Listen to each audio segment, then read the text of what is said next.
Alright guys, welcome back. In this video we're going to be taking a look at the chess variant called Chaturaji. And in this one we're just going to go through the rules first because it's pretty similar to 4-player chess, but there's some spooky things that might weird you out unless you're familiar with it. So the main thing, if you can see, like over here we have this little sailboat. Don't worry about the sailboat, it's just a rook. There's nothing special about that, it's just a rook. But anyway, all the other pieces you should be pretty familiar with.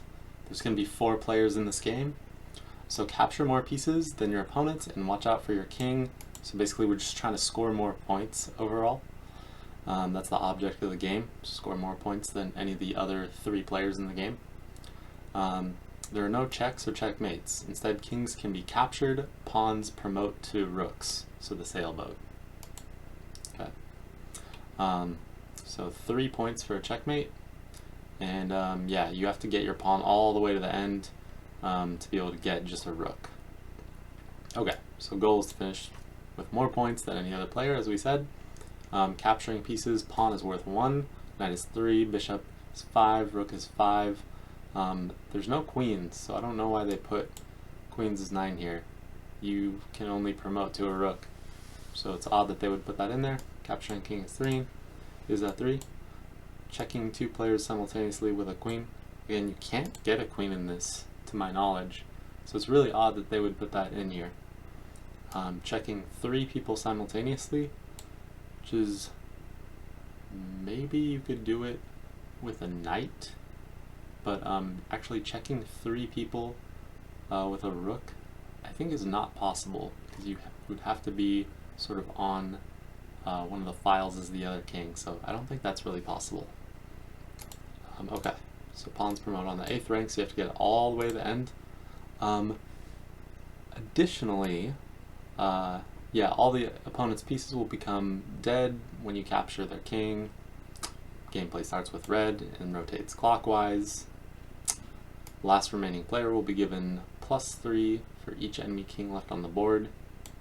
And then there's some other rules that are probably not that important to go over. Why it says important is asking players not to like collude and cheat. So that's that.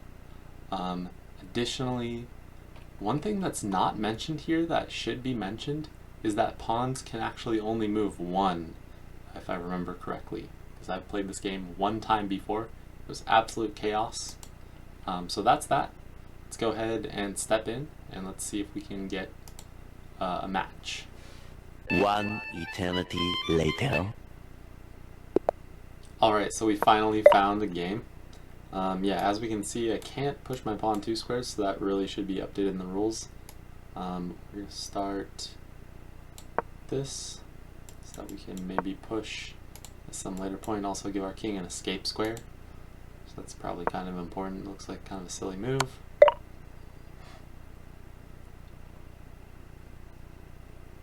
Okay, so it looks like all of these players have played before.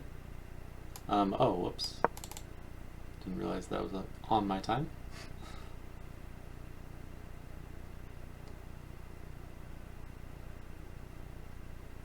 Okay. Just waiting for yellow to make a move here. Yeah, so we're going to threaten this check. This might be kind of fun. So there's a really interesting dynamic here because red sort of is going to attack me. I have to attack yellow because that's just the nature of how the pawns will go. Let's see, we're in check here, so we need to get out of check.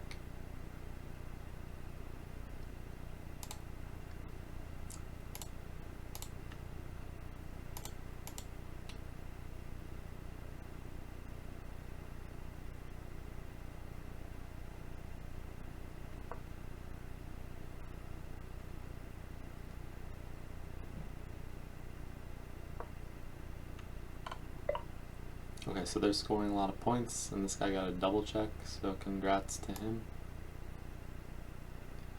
Yeah, hopefully this will be a safe enough square.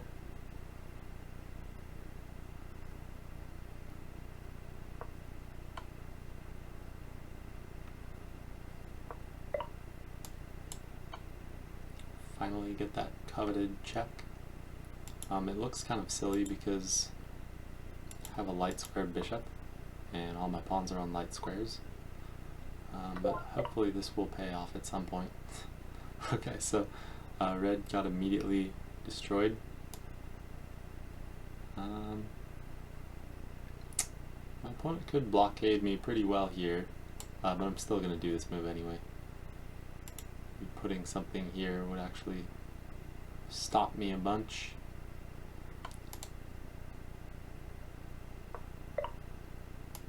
Okay, so he doesn't do that, so now we're going to be able to proceed.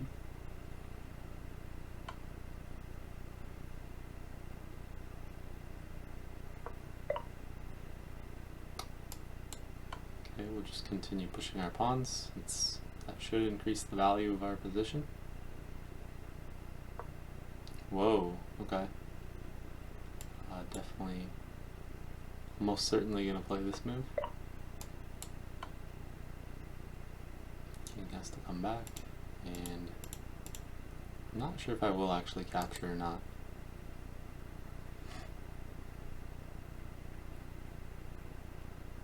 I would like to maybe kick. No way. Okay, so it looks like there's some free points here. And I don't think it really even matters if I checkmate my opponent, because that's only... whoa. Okay, interesting. So I can capture his king, and that should negate the threat to my king. That was an interesting try from yellow, but yeah, it doesn't quite work. Okay, and then we have 8 to 8 here. He has a pawn, but it looks like it's going to be hard for him to get past all these other guys. In the meantime, I'm going to be able to get there very quickly. So we're going to be able to get there. So I'm pretty confident that we're going to win this one. Pretty much no matter what. Okay, so we're rocking our sailboats. Heading on to the new world. Let's see here. What would be the best way? I could continue with just immediate capture here, because I want to get rid of this guy. Maybe we can go for this pin, because this bishop is worth a lot of material, so we're going to try to take here, and then we can threaten to capture. That seems like a pretty sound plan. So he's trying to bring his... I'm not sure exactly what he's trying to do, but we're going to continue with our plan. Okay, makes sense. Definitely had to get out of the pin somehow. I'm just going to connect our sailboats. Interesting. Okay, so he wants to stick it out there.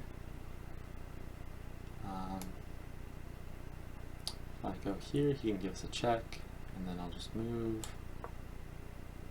So why not? Oh, interesting. Okay, so I can decoy this king away, or force him to come into the pin. That would be not good for him. So let's just do this. Seems like the simplest way to win here.